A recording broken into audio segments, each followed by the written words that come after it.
It's a lot easier, we know, to talk about what you want and why you want it from a place of neutrality. Jerry and Esther are doing a lot of flying these days, and they've earned a card in their frequent flyer program that allows them to sit in a first-class seat, if there is one available when they check into the airport. And on the last 25 or 26 flights now, they've been in a first-class seat almost every time.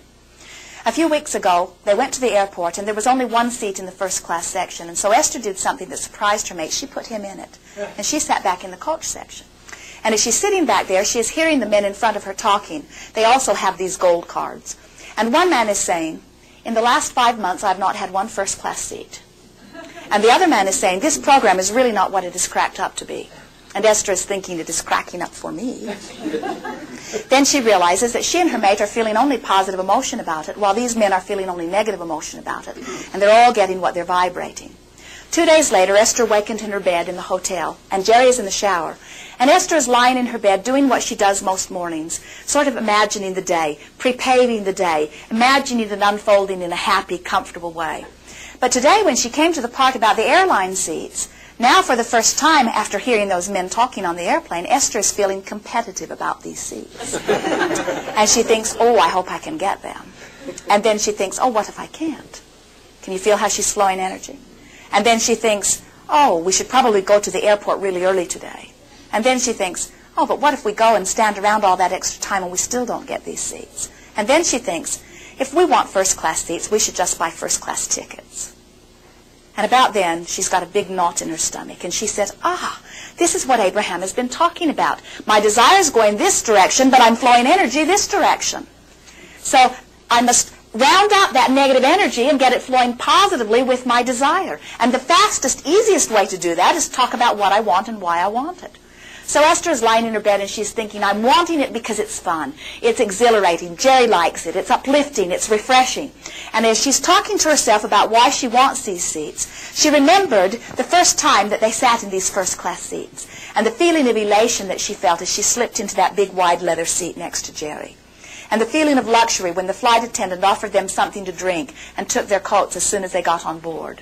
And the elegance and the deliciousness with which the meal was served. And most of all, she remembered how refreshed they were at the end of a long flight. They felt wonderful. They bounded off the airplane and up the ramp really feeling good. All that extra elbow room and leg room had left them really feeling good.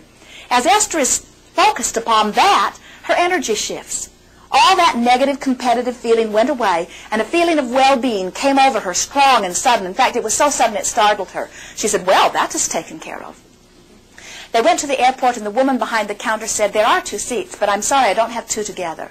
And Esther said, well, that's all right, we'll take them anyway. They're getting onto the airplane, and Esther is saying to Jerry, you want to sit in front of me or behind me? And the flight attendant, overhearing, said, you're not sitting together? And Esther said, oh, we're very happy to be here. And the flight attendant said, maybe somebody will trade seats with you. And Esther said, that would be nice, but I'm not wanting to bother anybody. And then a man sat next to Jerry, and as the flight attendant is taking his coat, she said to him, sir, do you prefer a window or an aisle? And he said, I have no preference. And she said, in that case, would you mind sitting over there so that these 2 lovebirds can sit together? And as Esther settled into that big, wide leather seat next to Jerry, she felt that same clicking into place feeling that she had felt hours earlier in her bed. Now, the reason we tell this story again and again, so many have heard it that some say, please, Abraham, no more of that story. But the reason that we continue to tell this story is because it was such an emphatic breakthrough for Esther. Because it was her first time of realizing that this creation had been completed before she ever got out of bed. You see, once you start understanding that as you flow energy and have that feeling, that then you can start watching for the physical evidence, as our friends discovered, then you have it. Then you have an understanding of how all things come to you, you see.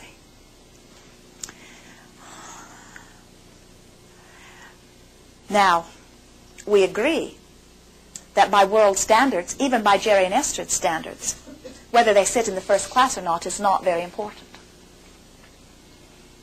One big advantage Esther has relative to easily achieving this is that she does not have a lot of negative thought flow about it. She doesn't have belief systems very well in place. When she was a little girl, her mother did not start saying, I'm sorry, sweetheart, but you will not be one who sits in first class. It just didn't come up.